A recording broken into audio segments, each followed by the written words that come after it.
Hi friends, welcome to the Gerbil Gene Project.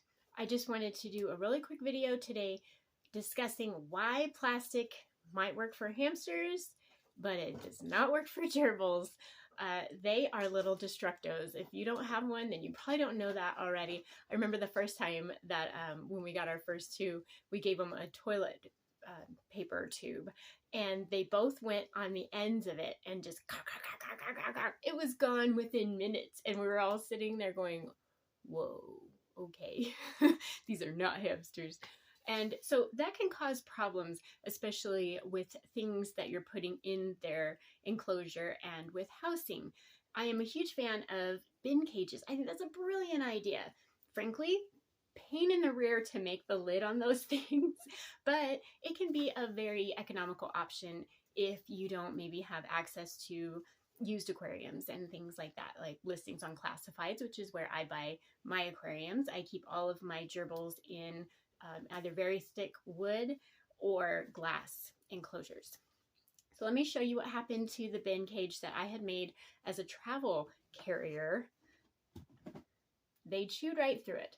I had to put some cardboard on both sides, but let me open it up so you can see. Do you see the hole?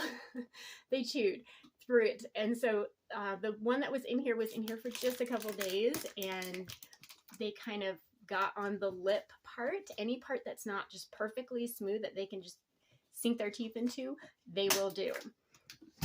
So yeah, those are good for short-term quarantine or for travel, but you have to keep an eye on it. If you see little clear shavings or something in the bottom and you're thinking, where is this coming from? Well, check the wall, because it might be coming from there.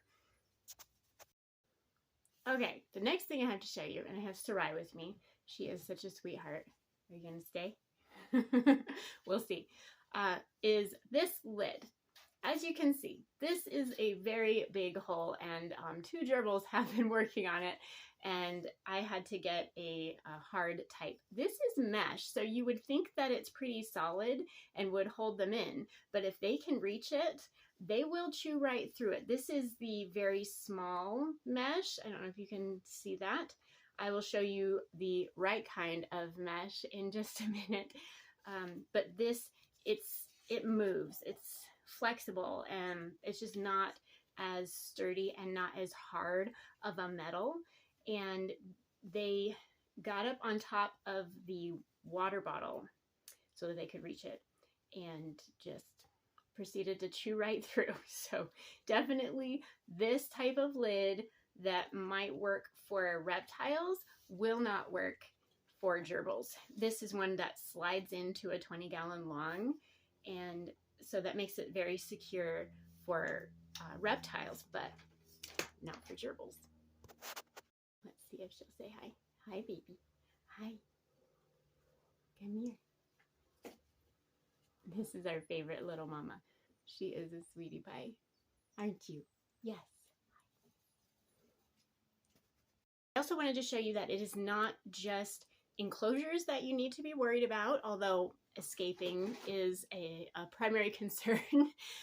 This is a little hide, I think originally maybe made for a reptile. It's made of that very hard resin, and originally this was just a little opening, and as you can see, they are working their way at it.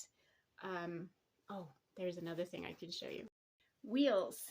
I'm definitely not a fan of metal wheels. All sorts of problems with those, and I'll have to do another video. And so a lot of people get this type of wheel. It should not look this way. The front of it has different things that kind of jut out of the middle. As you can see, it did not take them very long to get rid of that because it's made of plastic, and so they just go right through it. Just to put this out there, anyone who has these things knows that they wobble. My fix has been to tape it to some cardboard and then put it in the enclosure, and that helps make it much more stable and not wobbling around. But what I mainly wanted to show you is that they will destroy these.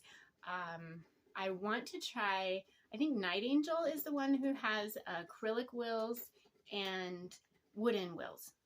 Those might last a little longer. They do chew through wood, but if it's a nice solid wood, it might last. And not to say that this hasn't lasted, but I'm very fortunate that I did not pay full price for this, because this is a pretty pricey wheel and I would be upset at how much they've destroyed it. But I buy everything used, so if this happens, no big deal.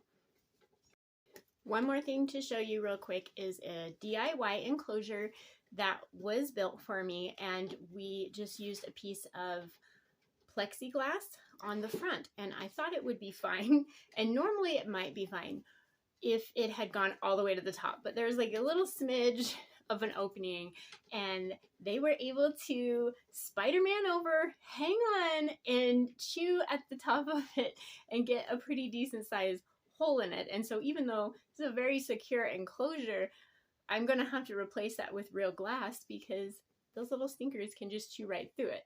And once one of the heavy chewers makes a dent in something, the rest of them that maybe wouldn't have touched it or even thought to do that realize, oh, I can do that, and so they start going away at it. They're very funny like that. Some of them are heavy chewers, some of them are not, but if they realize that it can be done, then all of a sudden everybody's involved and it's a party. Okay, so here is this plexiglass. You can see how they've been gnawing at the top of it, but underneath here they were actually able to get a decent sized hole. Yes, you little stinker. And yeah, try to escape, which of course nobody wants. And so that will have to be replaced. Okay, I just realized I might have done that last part upside down. Hopefully that is not the case. So the takeaway here is be thoughtful about what you put in your gerbils enclosure and the enclosure itself. If it is not very solid, very thick wood, glass, metal, they will chew at it. Sometimes that doesn't matter. I'll put PVC pipes in there for them to play in, or to try to make a false burrow for them, and I don't care if they chew on that. You know, it's okay. But definitely if they're chewing their way out of the lid, if they're chewing their water bottle, that's a huge issue. I've never tried plastic water bottles, but I hear a lot of owners complain that they'll chew right through the plastic on the water bottle. Obviously that is a huge concern. These are desert animals. They should not be getting wet. So if all of a sudden they chew through the water bottle and then they have this tidal wave of water coming on them, that is no bueno. So always use glass water bottle or a small glass dish to give them water. And yeah, just be thoughtful. Don't spend $50 on a wheel that has the main part of it is plastic. Just know they are going to destroy that eventually. And so just keep that in mind. Just be thoughtful about the things that you choose for their enclosure. I hope you guys have enjoyed this video. I hope it's been helpful to you. If you want to see more of these things or have a question for me, please just leave it in the comments. Make sure you like and subscribe, and let me know what kind of gerbil information you want to see.